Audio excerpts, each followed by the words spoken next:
bit daunting having someone come in who's so good at their social that as soon as you come into the place, you're doing a story and it's on Instagram. The world already knows we're here. Mate, it's a good setting. When I walked in it, I was like blown away. This is a hidden gem. I look at your socials and you're all over it. You're Thank you. Very good at making sure that everyone knows what you're doing all the time. It's a great way of just getting the message out there. Good, thank you. Yeah, I try. I think the secret is, mate, I enjoy it. Yeah, I was going to say, it comes across as if you enjoy it. You wouldn't do it otherwise, right? No, and it comes from a place of, I think when I left the military, I was eager to find out and learn stuff. And notoriously, English people don't like telling you what they do. Won't share salaries, won't share detail. I'm like, right, so I've always made a conscious effort.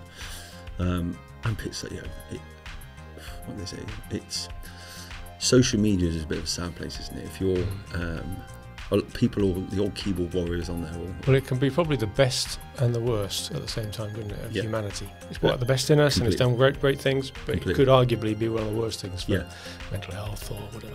But if I play the game with it, and I also, the only thing that perpetuates me, I always get quite a lot of positive messages, people inspired by it. So I always think that if you play the game well. You're playing well. That's very good. Excellent. Well, let's get into a bit of that. So shall we do a podcast? Yeah, mate, let's go. Good stuff.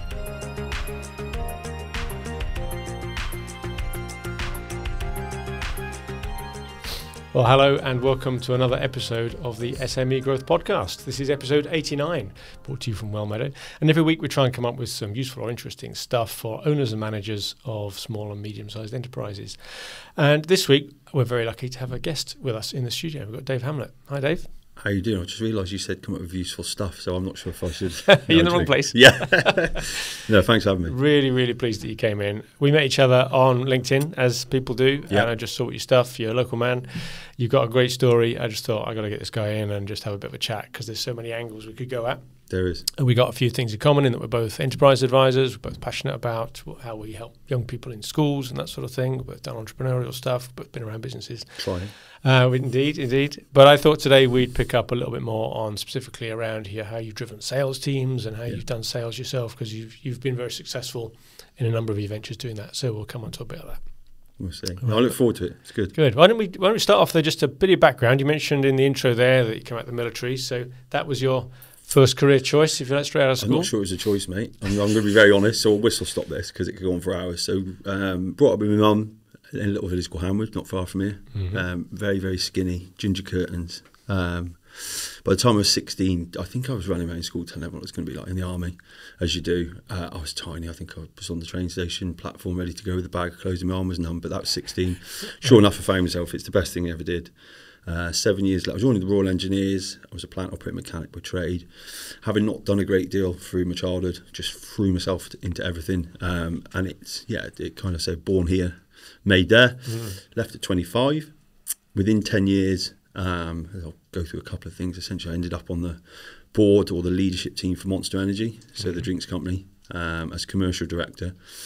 On the journey to there, we did things like British Safety Council. I sold health and safety on the phone for 4 years, and I still say to this day, it's probably one of the cornerstones of what helped me get to where I did get to. I was trying to figure out what the hell civilian life was all about. It sounds like a real character-forming experience, not an obvious one on the trajectory from where you were to where you are. It certainly wasn't. And I've got some really good friends still, so a couple of the lads that we did this 80 calls a day. Yeah.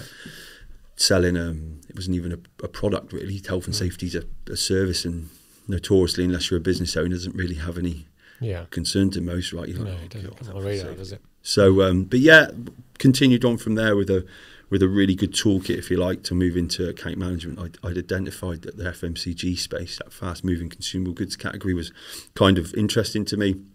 Partner at the time was at Red Bull. Into motorbikes, snowboards, tried to get in there, failed 4 years on the row, ironically. And then in my time went to Gatorade, the American sports drink, won some awards, my first award there, ended up in Britvic. And then due to my awards within the Gatorade space, I got a call from Monster Energy, and then the rest was kind of history. Sounds like you're working up through the sort of who's who of energy drinks and the health and fitness sector generally. I say by luck, but it wasn't. Nothing's by luck. Everything I do is probably by design. It's just probably, I've always said, so I set 3 goals when I left the military at 25, earn 100 grand in a year, because even if I knackered that up, and 50 grand a year around here, still not bad. Pretty good. Be a director of a business. I'd always liked the idea of owning a business. I had no idea what I was going to do though. Owning as well as being a director though. Yeah. Or be a director of someone else's big company. And I thought if I've Those three things Yeah, they're going to achieve me. Sounds like you were quite goal-driven even from a young age then. Even at 25, setting yourself life goals like that. Not many 25-year-olds, some do, I know, but not many do. Military, it's just all it was. Yeah. Preparing to, failing to prepare is preparing to fail. That's where it comes from. Everything's done by design. And I think that taught me, I think we all can quite easily coast through life expecting things to land on our laps. We get quite a few people here. We hear about having goals of wanting to become a director. And I see it in the middle management teams at some of the companies we work for as well. But I often question whether that's just because, they've always thought they wanted to. Is it an end in itself or a means to an end? Why? And often there's not a lot behind the why. But for you, it sounds like it was more about the ownership and the control and the being part of something. You had some 100%. Sort of why. That make you beyond the now, responsibility. It took me years to identify what I was really craving. I like being in control, I like pressure, ironically enough. Because I didn't have a clue how to be a director or do it. Well, most people don't when they start out. That's enough. Yeah. So I was technically desired to be something I had no idea of what it was. And then doing it now, I don't even call myself that anymore. I'm an owner, that's about it. And it's ironic, I chased the title. Yeah, people chase the title more than what it means. Yeah, and then I achieved it, and I was in Monster. I scaled a food delivery business in secret to 10 million, and then become a founder. Had a really interesting time with that. We're nearly buying yachts and stuff, and all of a sudden it's all gone.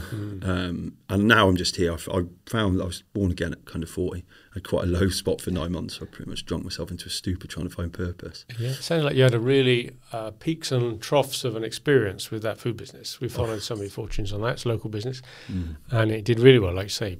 Money valuation, 10 million from nowhere, all those staff that you employed. Yep. But you moved on from that and you've got a lot of other businesses as well now. Yes. You've got 2 or 3 live businesses even at the moment. We're at 6 now. 6 I just took a stake in a protein bar by one of the England Lionesses. So there's probably 4 that are mine, started by myself, and then the other 2 I've been kind of offered equity, which is quite flattering. And to the last one, I was being quite difficult in taking it, which for me... Reluctant's the word, my friend. It's quite, again, I find that nostalgic, mate, sitting here chatting with someone else that's, been there, done it, got the T-shirt where you suddenly go and actually, it's quite nice to sit here. And, how did that happen? And I didn't really want this, but so it's been a roller coaster, but I don't regret a single thing. There's some common themes in all of that. One is the goal setting, quite clearly, the self-discipline. You're a very disciplined chap. You know that you've got to do a certain amount of things. You probably rely on routine to some degree as a help to get through that. Otherwise, you can't just make it up as you go along. But the other thing that strikes me is the energy that not only comes across in how you hold yourself and how you're doing it, but what you brought to your jobs where you've needed to break into new markets, where you've had to persuade people about maybe new products entirely. So you did it with Monster and Britvic and the others, but you've done it also with some of your current products. You've got a toilet roll with no glue in it. Who thought of that? You just bought some this morning as well. I just say that on camera. I did. I subscribed this morning for my month delivery of Tanky Loo rolls. And you got Lifelines, your energy drink business as well, and your consulting business that you're proudly wearing your branding for on your top today. On the camera. Very good. So with all those things, though, what struck me is not that you just sort of gave a bit of a go, had a bit of money and spent it and didn't get anywhere with it. You really did make it work, and you've run quite large sales teams as well. Huge. So I wanted to really, of all the many things we could talk about, like I said in the intro, supporting youngsters in work and the T-Qual stuff you've got involved in, it was those common themes that you brought to all of those roles around how you manage a sales team, how you do sales yourself, how you bring that level of energy and sustain that level of energy to the point that you can really help companies grow. Yeah. And something you said when we were chatting the other day about that was as much about coming up with a sales strategy and how we're going to go about doing this. We're not just going to wander around randomly doing stuff, right? So talk me through how you approach the job. In any of the previous examples, you seem to have a common theme around it. Yeah, it goes back to this whole failing to prepare is preparing to fail. It sounds kind of cheesy. That's the army's run on it. So you have to identify, what's the plan look like? At least have something. But a secondary to creating a plan, if you're sitting there with us and you've got a sales team or you've got a small business, you're thinking, shit, I need to get some customers. What do I need to do? Right, just sit there, try and draw a plan out. That plan's going to move a little bit, right? So what's the goal? And always start with the end in mind. Imagine money and time is no problem, and go goal, how can we get there? And then you overlay that with the practicality of the position you're in. So, and then all of a sudden you come back to a set of parameters, I believe, of things you can achieve and you can control. And once you've got them, you're right, that's the toolkit. Those are the resources. That's the time I have, especially if you're starting a business on your own. Time's probably the most precious thing. So then what can I do in the finite time I have? I'd say having the process is key, and then being consistent in its execution. Yeah. So talk us through a bit of that. You mentioned there starting with end in mind. It's one of our triggers. It's one of our favourite phrases from Stephen Covey's book, 7 Habits of Highly Effective People. That was his mantra. Start with end in mind. Really? And it's a really good. That's how it comes about, and it's so true. It applies to so much. But like you say, if you've got a process and you've challenged yourself, does this process get me to the end point? Then at least you're starting out with the right first step. You are. So what's your process? So I define the customer for a start, like who is the consumer. So that's like an idealized customer. Yeah. So where are you aiming the proposition at? How am I? Who am I trying to sell to? Yeah. So like trying to sell, for example, electrolytes or a clean energy drink to someone that's not interested in their health is probably like a really good place. So it sounds kind of fundamentally, or it sounds quite easy, but I think you can overlook it. I think you need... sorry, just on that thought, because people sometimes go through that almost as an academic process. Oh, I need an ICP, idealised customer profile. I'll write something down. And then they almost put it in a drawer and forget to carry on as they were anyway. Exactly. So how do you make sure that stays alive and you actually use that ICP, idealised customer? So I think it's having this plan written down, revisiting it, and especially if you've got a sales team. So with this plan, you need to share a big vision. So I always create a big plan, something that hypes people up. It's always very well communicated. It's consistently communicated.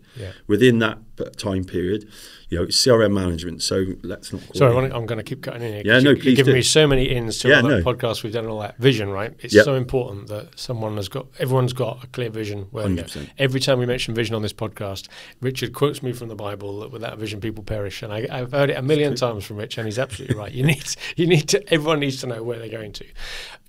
Would you subscribe to a mantra that we keep putting out that you can't delegate creating the vision? It's the leader's job. It's the leader's job. The leader has to come up with a vision. You dilute it, and if anything, you cause confusion. And if anything, you give people false sense of I don't want to say power, but if you start bringing people, you can create. I think you collaboratively create the vision, but it's like driving from the back of the bus. Yeah. I'd say this: I always know where it's going. And no one's going to deviate in the group that I'm with from it because they don't know what you know. So you believe you can't lead from the back, you got to lead from the front. You got to a bit of both. Have a clear vision of where you're trying to take people to. But so I would say I do both. So I've already got a vision, but I like to take people on the journey. But they aren't creating the vision in the room. I'm normally leading them on to the vision where we need to get to. So giving them some working exercises.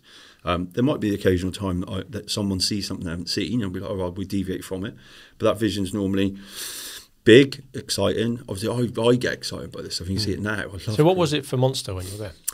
So I got the whole reason I got recruited was at the time energy drinks weren't in the impulse sector really. So the soft drinks category kind of didn't really recognise energy drinks. It needed. We worked with the Coca-Cola European bottler.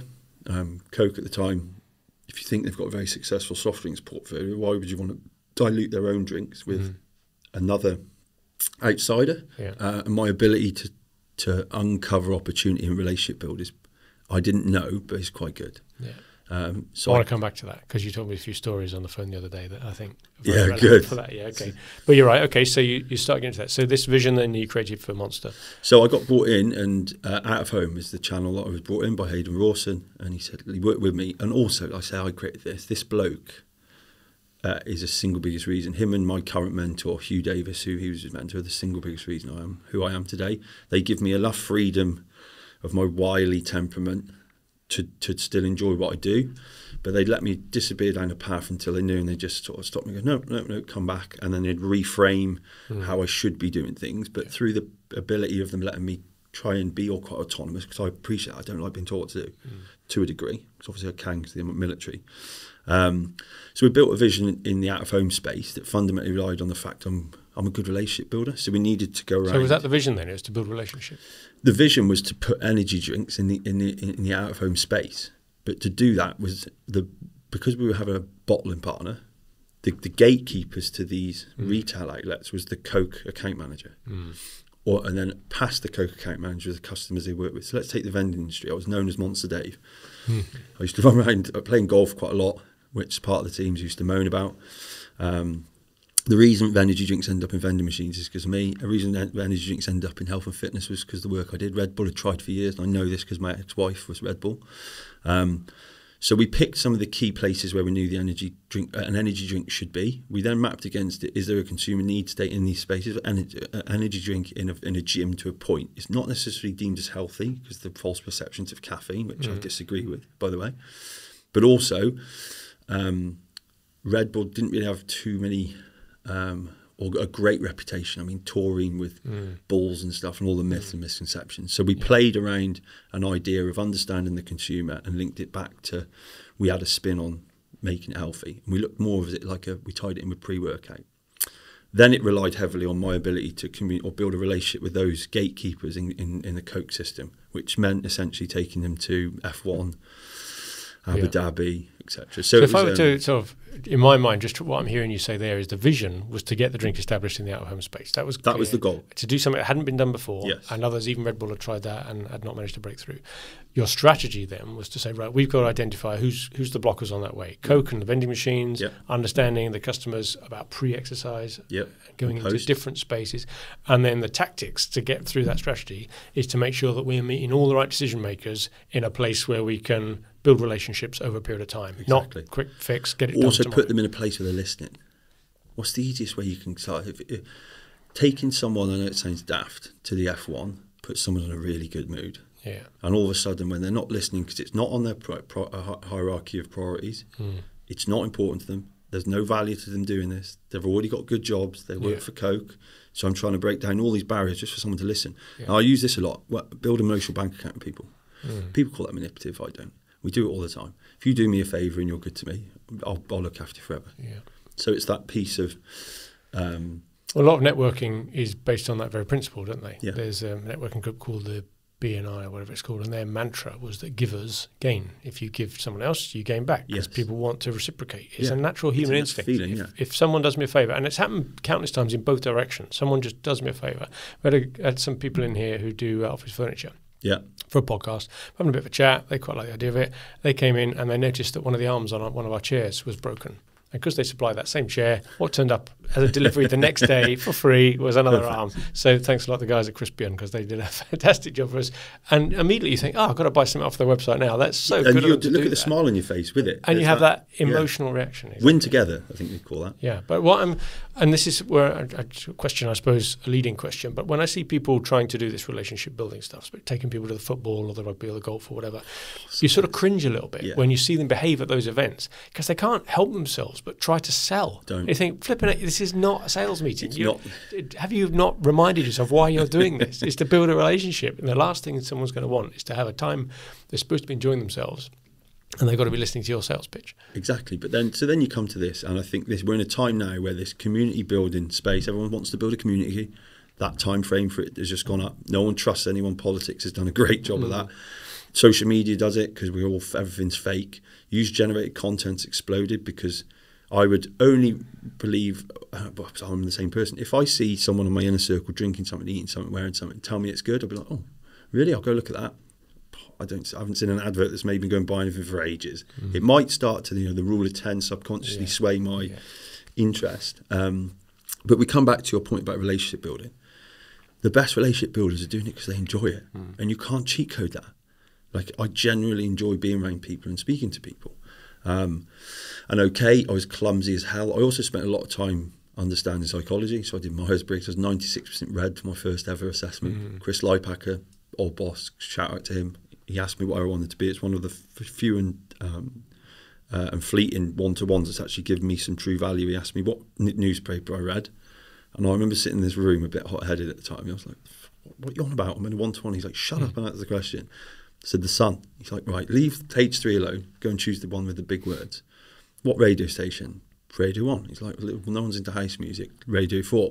And his point was, he said, you've got aspirations. What age were you when this was happening? 25. I had exactly the same experience when I was 17. My headmaster called me into his office and he said, right, Parry, what newspaper do you read? And I didn't read a newspaper. Yeah. What periodicals do you read? I didn't even know what periodical meant. Apparently it's a magazine. I don't read any magazines. Get yourself to the library, he said. He was teaching me then that you've got to expose yourself to other stuff, because you're gonna reflect what you see. Exactly. Let's say you're the average of the 5 people you spend most time with. Agreed. Spend time with the right people, read the right stuff, be around the right things. So interesting that you got very similar. But his was a little bit even more, and I really admire this, and it's something I've taken on when we talk about one-to-ones and personal development of people in and around me and team building. His real one was, he'd asked me where I wanted to be, and I said, I want your job. In fact, no, I want the director's job. And he's like, so rather than most people who shut me down, and someone did it to me at Britvic, which I then become channel manager at Monster, which was ironic, and beat him at a golf competition at Celtic Manor, which I really enjoyed. But was to do with, you want to be in a room then of people 20 years older than you. What are you going to speak to, mate, Dave? And he said, I'm covered in tattoos, by the way. And he was like, going out on the weekend, snowboarding, riding motorbikes, and he got a point. No one at 20 years my senior is interested in the things I am, especially as this rough, rugged, objection-focused to the point, like it's all I was cared about at the time, quite alienating people around me.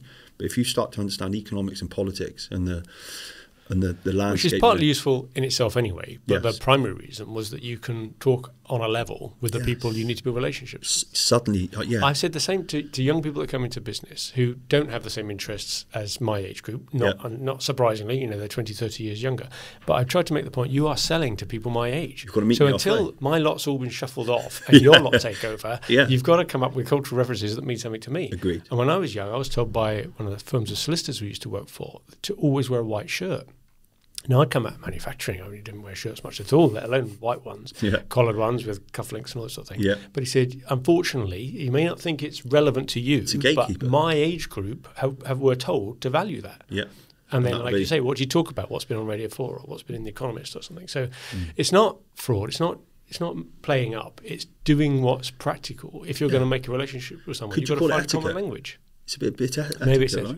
And I think it's opposing. I think people can stereotype this into, we're doing what the old people want to do, or I'm probably not wording that right, but do you know what I mean? Whereas, or us having to live up to stuff. We all have to live up to stuff to a point. What's wrong in that? Especially as long as it's a positive outcome. Well, you've got to meet other people either where they are or halfway, whichever may that be. If you were marketing to kids, then it's a different thing. You've got to have a very different approach to what your inputs are on you. If I was trying to sell to 15-year-olds, I've got to be listening to Radio 1 or One Extra or probably not even. I'll make you well off. My references I'm not even going to have a go now. No.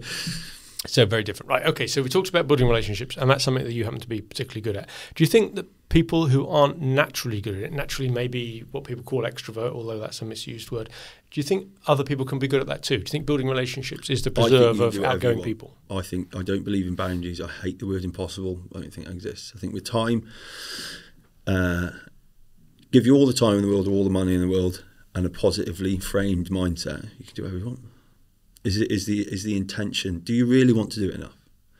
And I would urge that it's bloody difficult if you're a one-man band starting out to do this and you're not potentially, and we all have to understand, stereotypes exist whether you like it or not. I'll argue with anyone about this. So stereotypes, we decide in society when it fits us, because you might be part of a group that you want to be, and if you say you're a stereotype, but unless you're a psychopath or a narcissist, like a high-functioning one, then you've got a stereotype, unfortunately. That's how you can character profile people, because we behave and dress and we look like the things we're interested in because we aspire to those things. That's why we're influenced.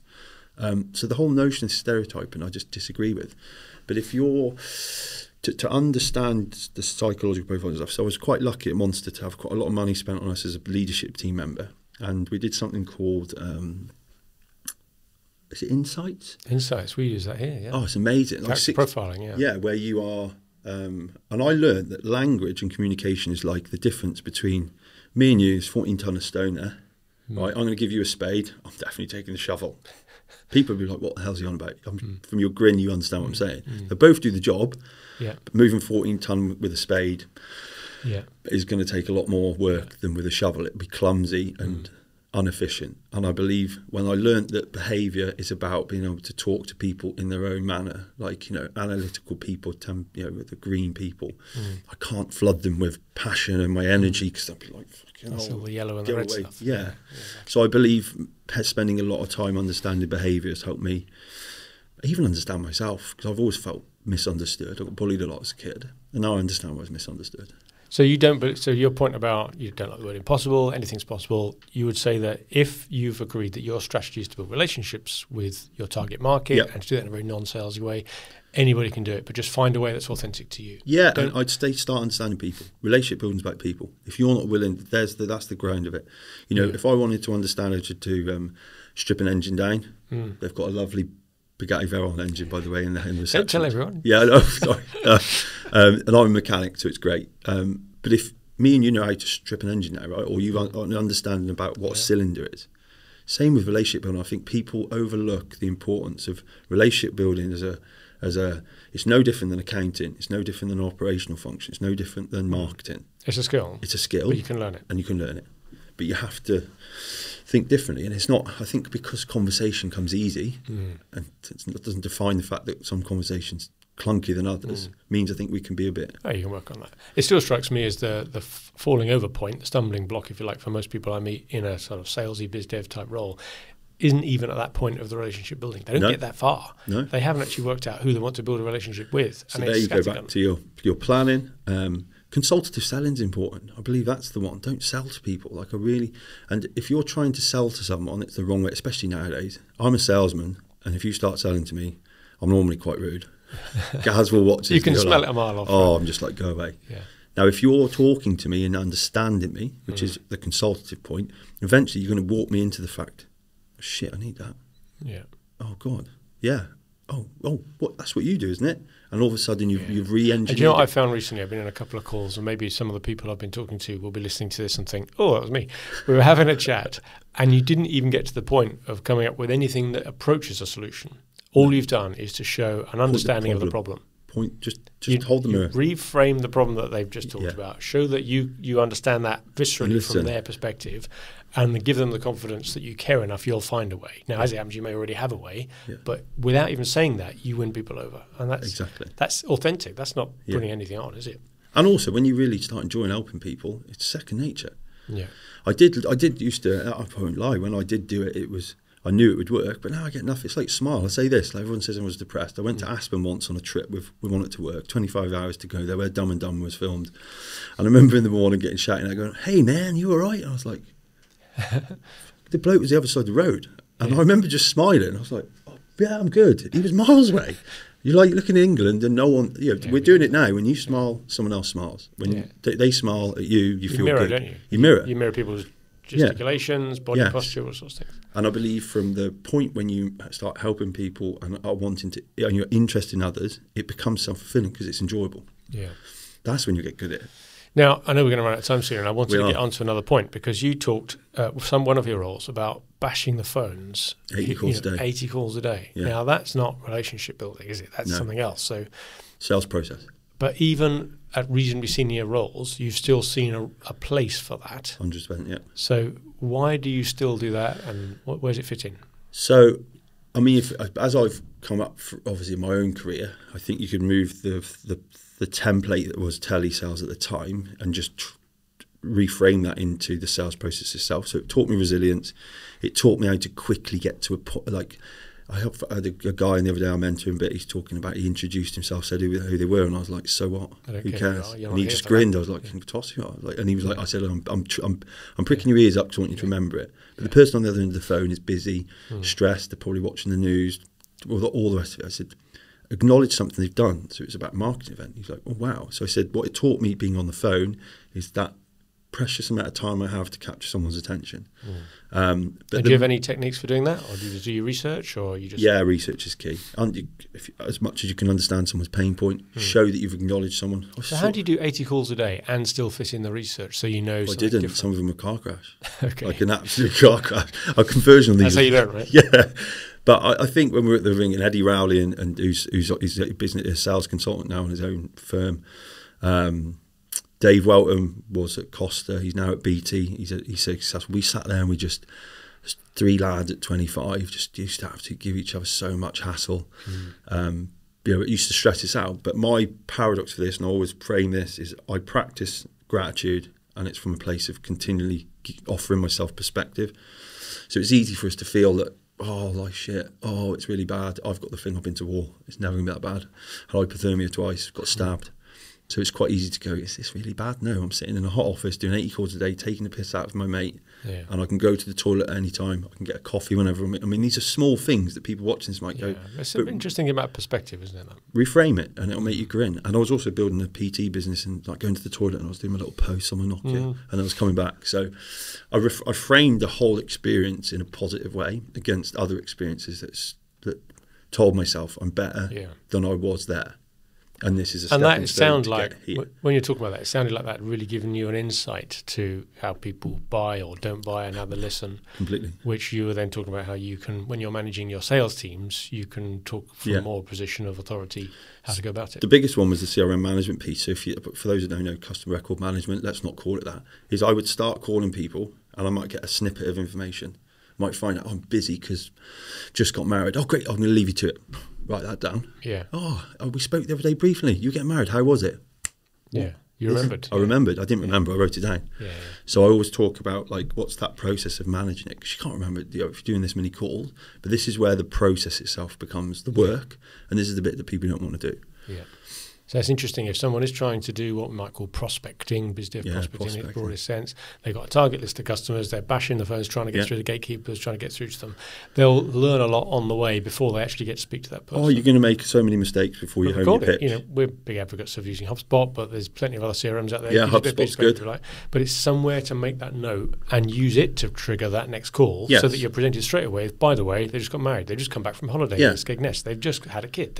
Their dog's called Rover, whatever it may be. Exactly. You're trying to build a connection immediately. Rather than yet another person is ringing up trying to flog you a mobile phone or something. And just think how valuable in a world where everyone's too busy to ask what else is doing. It becomes a really, really sincere point to do, whether it's from a place of actually being interested or not. But over time, you will enjoy being interested in other people. But I also think this piece, you're building pipeline. We both know this. So sales funnel, people don't understand it. So imagine the funnel, you need to cram loads in. And through time, that's going to drip through. You have any downtime in that sales period, 2 weeks later, the opportunities dry up, so you end up with conversion rates and things. So pipeline and understanding how that funnel process works will, in terms of volume, and then you hone the whole thing of, because once you've got a full pipeline of business, the learning comes through refining your offering and your approach. So then your conversion rate goes up. Yeah. But without the basic attempt to say, right, where's that target market I want to talk to? Right, pile it all in. How do I get in it? Is it e-shots? Is it phone calls? Is it social media? I mean, phone selling's a little bit dead, I think. And there's two schools of thought. I'd be interested in what your views are on this. When you've got a pipeline or you've got some leads you're trying to get into your pipeline and you're starting to think these aren't going to qualify, not going to get through, would you rather fail fast and just get them out of the way quickly, or do you still leave them in some sort of nurture flow? I'll leave them in nurture until someone says do one. Yeah, okay. You've got to be quite deliberately. Yeah. Why wouldn't you? Think logically, I think. Any good salesman will turn a no into a yes. That's where my parameter of selling stuff starts. That's real sales. Yeah. So why until you know finite? And I don't think it's ever a no. If your service is good, it's just the wrong time. So then you start to reorganise your approach to it. But then it's consistency. That whole process is tiring. You've got to start out that list, haven't you? If you just pick up another 5 random people to call today because you think I've got to do some biz dev, I've got to do some prospecting, you can know nothing about them, got no relationship. At least if you've got 100 people on a list, say, right, sometime in the next month or two, I'm going to sell to one of these. I'm going to keep in touch with this lot. And then at least you've got a plan. Exactly. And then through that point, you're going to hone your pitch. You're going to hone your offering. There's loads of value to just the sales process by improving your business. Like Alex Hormozy talks about it. Everything I do, if you can't give it away free, bloody stop doing it.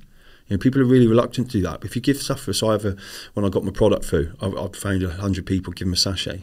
Just not free. I'm getting loads of value. As long as I followed it up right, I've then potentially got 100 people that might continue to buy it, even if I haven't 50% do. I've just created 50 customers with something I give away. I've also had feedback on branding, taste. We had a nice conversation when we come in around our website. So people underestimate the fact when you give something, you're not giving something. If it's managed and done properly, you're actually getting something back. So it's a two-way process. Yeah, good.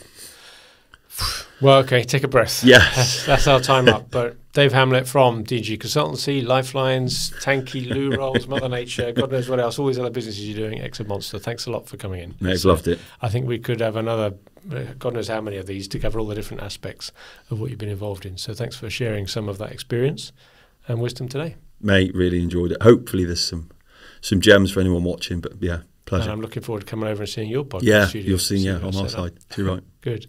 Thank you very much for watching or listening to another episode of the SME Growth Podcast from Wellmeadow. Every week, like I said at the top, we try and come up with something useful or interesting for owners and managers of small businesses. And I think this week's been a corker. So thanks a lot for Dave for coming in.